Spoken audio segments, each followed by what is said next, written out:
Did you know the greatest team in NASCAR history, by far and away? There's no competition, okay? The statement that I'm making right now is 100% factual. It's based on stats. It's based on, well, maybe it's not based on stats. Maybe it's just based on what I've seen, okay? The greatest team in NASCAR history has just announced that they're going back truck racing at Pocono. That team is MBM Racing, or whatever their name is now. I think they changed it. I'm not really sure. Carl Long's team. That's a surefire win, I gotta tell you. I'm pretty excited about it. Been a Carl Long fan since he tumbled down the back straightaway at Rockingham in 2004 in a 2-year-old Dodge. I'm just kidding. It's not. How do you think it's going to end up? Not good. If you enjoy listening to me ramble about nothing in particular, I guess racing news, whatever I feel like talking about, please like, subscribe, leave a comment, turn on notifications, share this video, the works. If you're interested in diecast cars, books, like what you see here, t-shirts, hats, any kind of racing memorabilia, check out our eBay store. The link is in the description. 10% off, site-wide, store-wide, whatever you want to call it, for the next month.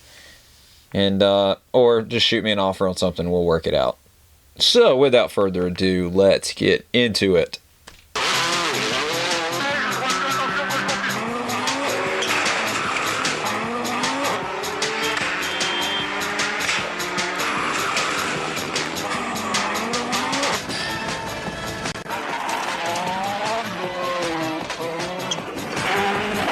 So, front row, 2311, both NASCAR Cup teams who are engaged in a lawsuit currently against NASCAR for monopolistic behavior on NASCAR's part over the charter system, somewhat lost. Well, they had an injunction that would allow them to run as charter teams this year, even though they didn't sign the charter agreement. But while the case was ongoing, they would run as charter teams. That injunction's been shot down by a judge. I'm assuming it will be appealed, and it'll go from there. So not like a super big thing, but it doesn't surprise me with the way judges have been acting lately, that they would do that. NASCAR's got deep pockets, deeper than Jordan, deeper than Denny, deeper than Bob Jenkins. So it doesn't surprise me that they would. NASCAR losing this lawsuit is a long shot in the first place. Let's be real. I hope they do. I hope they do lose. And that's not on any merit with the lawsuit. I don't know if they've been acting monopolistic or whatever. That's just based on my feelings towards the leadership of NASCAR and what they've done to the sport since 2004, which has not been good. Let's just be real about it. All the playoffs and all that kind of stuff. The cars are terrible. And the charter system itself, what has it accomplished exactly? What? Teams giving each other millions of dollars to buy a charter from one another? It has certainly depleted the field count. That's for sure. Because prior to the charter, you'd have teams show up and try to make the race, maybe run the full race, or what have you. Or maybe they wouldn't. Maybe they'd be starting parks just to get a paycheck. I don't know. It doesn't matter, but they would still show up and run. You have that to some degree now, but it's nowhere near what it was. And the reason being is the money that you make as an open team is significantly less than what you make as a charter team. Which I'm also interested on that point. Will 2311 and Front Row have to give back the money that they've made this year running as a charter team? Since the injunction has been shot down, and the injunction covered the first half of this year up to this point. So if it's shot down and they're not a charter team, what does that mean? Do they have to write a check for the prize money that they've made? What about the money that they spent on the charters themselves? I think one of them came from Stewart-Haas Racing when they closed their doors. What about Tyler Reddick, who, per his contract, the team that he drives for needs to be chartered. There's a lot of questions here that don't really have a lot of answers. And if it doesn't fall 23XI's way or Bob Jenkins' front row's way, it could potentially put them both out of business. I mean, it really could. It could be that big of a deal. Or do you switch Denny Hamlin with Tyler Reddick? You take Reddick and put him in the 11 and you put Denny in the 45. I don't know. It seems kind of crazy, but I mean, desperate times, desperate measures, that kind of thing. I really don't know. It'd be interesting to see what happens. I don't know. But I want to say this. If you are in Mississippi, if you're on the Gulf Coast tomorrow night, tonight they're having one as well, but tomorrow night they're having a race in Leakesville, Mississippi, drag race. It's going to be a big one. We ran into a fella, his name's Donnie, at truck stop a few minutes ago. He pulled in front of us, and he had an RV, and he had a massive car hauler out behind it. It was enclosed, so you couldn't tell what was in there, and curiosity got the better of me. So I drove over to him, and I asked him what he had in there, and we got to talking, and he races, and he has a Camaro, and he has a Vega. Now, I don't know if any of you know what a Vega is. It's a little small Chevrolet car. I think it came out around the same time that Ford released the Maverick. I think it came out around the same time that Ford released the Maverick. I think they were competitors with one another. I think. Don't quote me on that, but I think that was what it was. And so the Vega's a little small two-door car. They have a coupe version and they have a wagon version. Now, Donnie's got a wagon version. And blue, gorgeous. Got the blower sticking out of the top of the motor. Out from over the hood. Pretty cool car. Now, I've never been crazy about drag racing. To me, it's like a couple of seconds, it's over, and then what? With circuit racing, especially, like you got multiple laps, so it's going to last a little bit longer. And then there's door-to-door banging and outbreaking and all that kind of stuff. So to me, it's more interesting than drag race. I've never been crazy about it. Now, my dad was really into drag racing. I've said on this channel before that he was really into Supercross, and he was. But when he got older, you can't do Supercross forever. That's for sure. It's basically a young man's game, for the most part. And so my dad was in drag racing. He bought a Vega, and when he passed away a couple of years ago, he was in the process of building it. And it was a little two-door coupe. Yeah, he had put a 350 small block Chevrolet motor in it, which actually came out of a truck that I owned. But we put it in that car, and oh man, you talk about cool. It's like go-kart. The cars are tiny, but they've got enough room from the firewall forward to the front of the car where you could easily put, kind of like an MG, GT, GB, LG, whatever that car is, the old MG two-door car from back in the day. It's got a long nose, long enough to where you could theoretically put a V8 in there quite easily. And so that's what we did with the Vega. Really cool car, but it never got finished because he passed away. So it's kind of cool to see somebody else with one, especially wagon. The wagons are really rare. They're not easy cars to find. Now, that doesn't mean that they're worth a whole bunch of money, unless they've been tricked out to run, drag strip. But they're not like super valuable cars, but they're not easy to find though. And so we were talking about some cars yesterday. I had a Toyota Celica from the late 90s. They're kind of rare, getting more rare. A lot of people bought those things up during I call it the Fast and Furious craze during the 2000s. My little brother was part of this. I never really jumped on the bandwagon, but my little brother and his friends would go through Hondas left and right. And my brother had like 3 or 4 CRXs, and they just trashed them, man. They would do street racing with them and just absolutely thrash these cars. Yeah, we had a friend that had an Integra. And so the Celica kind of fell into that same category. And so during that craze, people were buying them up, thrashing them out. They'd end up in scrap yards, what have you. So they're not super common, kind of rare, but still not like overly expensive. For me, when you hear rare with a car, dollar figure wise, I would think straight off the top of my head that we're talking like 50 G's. But that, you know, with Celica, you can get one easily, I would imagine, for what, 8 or 9 grand, in decent shape. So, not a super rare car.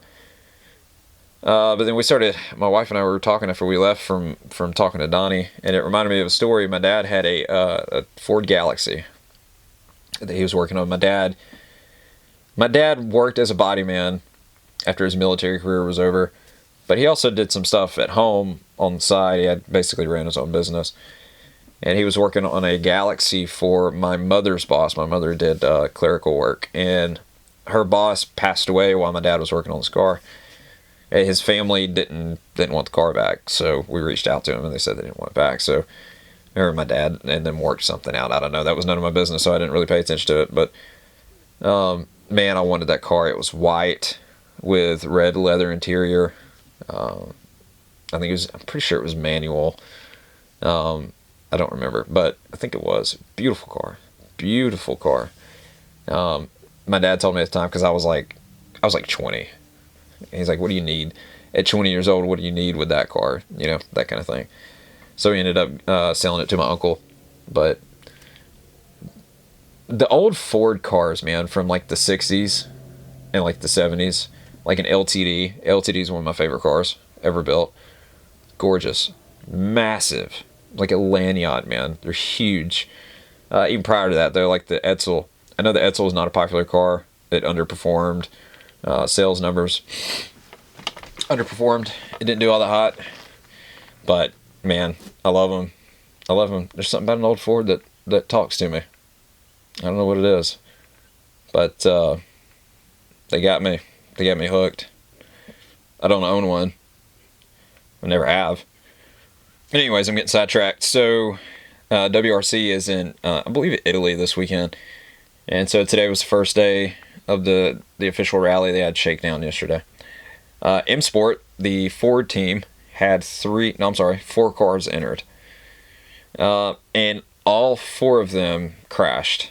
I think Gregor Munster, he plucked the right rear suspension out of his car. The new kid, Josh, I can't pronounce his last name. He's an Irishman. He wrecked.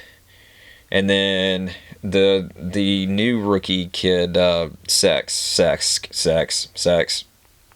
whatever, flipped over, high-speed crash, man. He lost it. I think they said he was in 5th gear when he lost it going down a straight, and they just went over a crest and got behind on the steering and hit a fence. And, man, it made me nervous because it reminded me a lot of Craig Breen's accident a few years ago, where he was actually killed by a fence post and entering the cabin of the car and impaling him. Sachs went through a fence as well, but it was a metal post fence, chain link fence. Fortunately, nothing like that happened. They just flipped the car over, plucked the left front suspension out of it.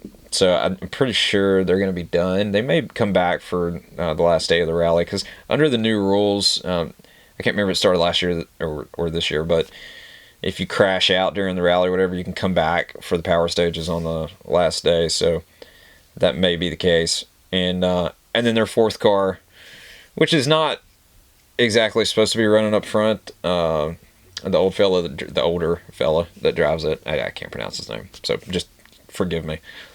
He had kind of a slow rollover, and they knocked the windscreen out and put the goggles on, which, by the way, is always the coolest thing to me whenever that happens in a rally car. Whenever you flip one over, like this, the windscreen just like crushes, and it's impossible to see out of. So just knock it out, put goggles on, and get to it, man. It just looks cool. I don't know. It kind of reminds me of something from like Dakar.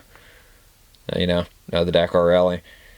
It's pretty cool. Pretty cool stuff. So that's really it, guys and girls. I just wanted to ramble a little bit. What I am going to do, I'm going to leave you with some racing footage. Now, I want to preface it with this. The racing footage that I show on my channel, unless I'm specifically talking about a certain topic or whatever, I'm going to show you racing from the best era of whatever discipline it is that I actually show you. And I think in each one of our videos moving forward, we're going to start doing this. Because some of these series don't get talked about enough, And they've been forgotten, so on and so forth. So I want to give a little love to whichever category it is we're talking about on that particular day. So that's what we're going to do today. So if you enjoyed listening to me ramble, make sure to like, subscribe, leave a comment, turn on notifications, share the video. If you're interested in diecast cars, t-shirts, hats, racing memorabilia of any kind, and auto parts, check out our eBay page. The link will be in the description. Like I said, 10% off store-wide for the foreseeable future. But if you see something you're interested in, shoot me an offer. I mean, what's the worst I can say is no, which I don't ever do that. So, and then we'll go from there. But thanks for watching. I appreciate it. Stick around. Watch this racing clip, and we'll see you next time. Thanks, guys and girls. Peace. Well, I think Joe Kaufman's sitting in right a better position right here because the outside groove has been better, especially on these starts and restarts. I think you're going to find the outside's going to be a better place to be. So maybe Joe Kaufman's getting the edge in the start of the race here. Hard to argue with that theory, indeed. Field rolling down to the green flag, and in the flag stand from Lincoln Electric, Bobby Del Coco waving the green flag, and we're underway here at Mansfield.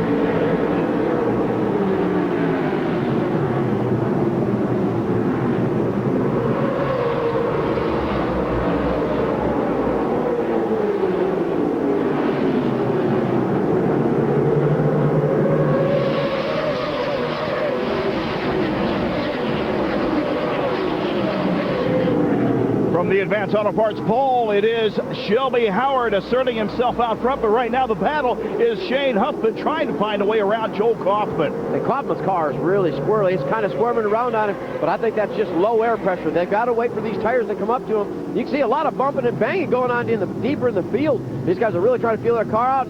It's Finello right off the bat. Right off the bat, the Elite Auto Collision Chevrolet in trouble, along with Leslie Law and the Porticool Ford. Law's car comes to a rest to the outside of turn 3. 68 car really showing a little bit of damage there. Apparently, the 14 backing into the side of that race car. We'll be back with more action from right here at Mansfield Motor Speedway and tonight's Mansfield 250 right after these messages. This telecast of the USAR Hooters Pro Cup Series is brought to you by Hooters Restaurants, the official neighborhood restaurant of USAR.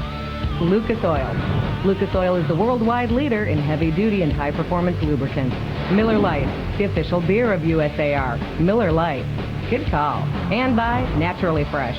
Pour it on with Naturally Fresh salad dressings, sauces, and... Ördös és 100 fölfele. 100 fölfele, jobb 2 tempó, 20-ra bal 2 tempó, 20-ra bal 2 tempó, 25-re bal 2 szűk, bal 2 szűk, és bal 2, majd 50-re jobb 2, mint a bal 2, és 50-re jobb 2, majd szűk 50-re jobb 3 az aszfaltra. Szűk 50-re jobb 3 az aszfaltra.